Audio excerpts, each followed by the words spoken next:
3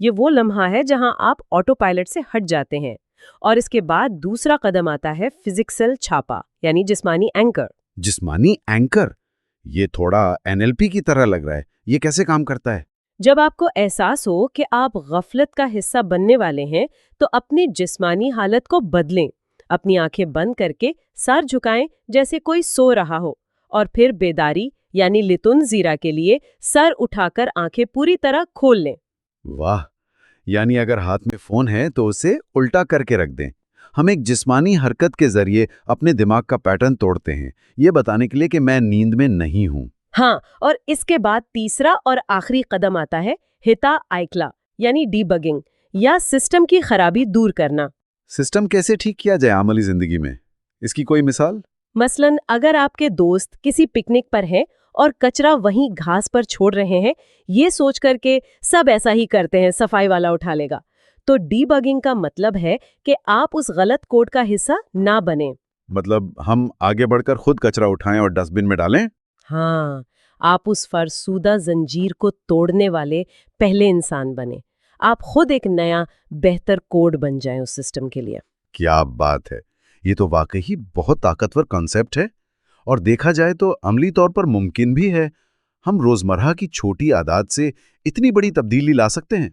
اگر ہم اس ساری بحث کا، اس سورہ یاسین کے اس تجزیے کا نچوڑ نکالیں نا، تو یہ قرآنی اصول محض ایک تاریخی واقعہ نہیں ہے، بلکہ یہ اندھی نقل، کاپی کیٹ کلچر اور جدید دور کی غفلت کے خلاف سب سے طاقتور اینٹی وائرس ہے۔